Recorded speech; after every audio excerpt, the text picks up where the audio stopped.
vipaumbele vya elimu kama ambavyo ilielezewa kwa kina na hotuba ya Wizara ya Kisekta. Serikali pia imeendelea kuongeza vyumba vya madarasa ya elimu ya msingi kutoka 128 hadi 155 kwa mwaka 2024 na vyumba vya madarasa ya elimu ya sekondari kutoka 1046 hadi 1081 kwa mwaka 2024. Mheshimiwa Spika, serikali imeendelea kutekeleza mpango wa elimu bila ada kutoka elimu ya awali hadi kidato cha 6 na kuongeza fedha za kugharimia mpango huo kwa baadhi ya vyuo vya masomo maalum, na hadi sasa serikali imetumia zaidi ya shilingi trilioni 1.3 kwa ajili ya utekelezaji wa zoezi hilo. Maboresho hayo yamechangia ongezeko la wanafunzi kutoka 1,440,925 kwa mwaka 2020 hadi 1,16,155,281 kwa mwaka 2024.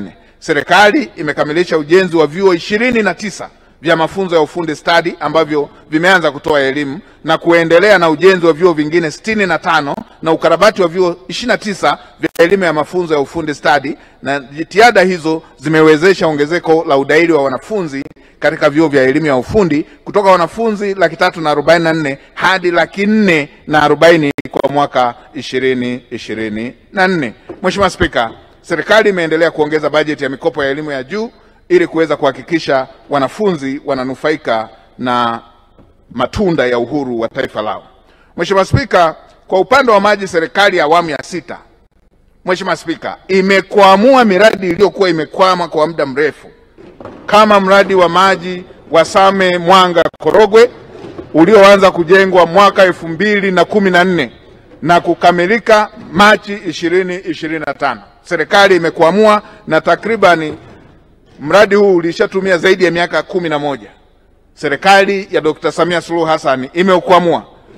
Mradi huo una uwezo wa kuhudumia wananchi wapatao zaidi ya 456,000. Aidha, mradi wa maji wa Bunda ulioanza kujengwa mwaka 2012 umekamilika mwaka 2022, takriban miaka 10, na utahudumia wananchi wapatao 227,000. Mheshimiwa Spika, kadhalika mradi wa ujenzi wa tekeo la maji kwa ajili ya mji wa Kigoma ulianza kujengwa mwaka 2015, umekamilika mwaka 2022, takriban miaka 7, na una uwezo wa kuhudumia wananchi wapatao 215,000. Vile vile mradi wa maji Mungango Kiabakari hadi Butiama ulioanza kujengwa mwaka 2020 na kukamilika mwaka 2025, takriban miaka 5, una uwezo wa kuhudumia wananchi zaidi ya 100,000. Mheshimiwa Spika, kukwamua miradi yote iliyokwama, iliyoshindikana na sasa ikawezekana, tungekuwa tunaongea Kisukuma tungesema serikali hii inayoongozwa na Dr. Samia Suluhu Hassan ni jidula mabambasi, inaweza kutindua maeneo yaliyoshindikana.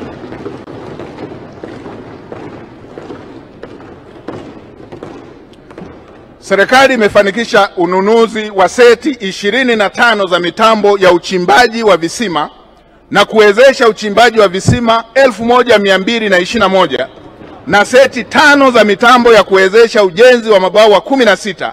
Na aidha, serikali imeanza kutumia mifumo ya takwimu za usimamizi wa ankara za maji. Mitambo hii ya maji, Mheshimiwa Spika, tulikuwa na miwili tu tangu uhuru. Ndani ya miaka 4 imenunuliwa mitambo 25 ya kuchimba visima, mitambo 5 ya kuchimba ya kuwezesha uchimbaji wa mabwawa, na mitambo ya kila ukanda ya kuweza kupima upatikanaji wa maji. Hii ni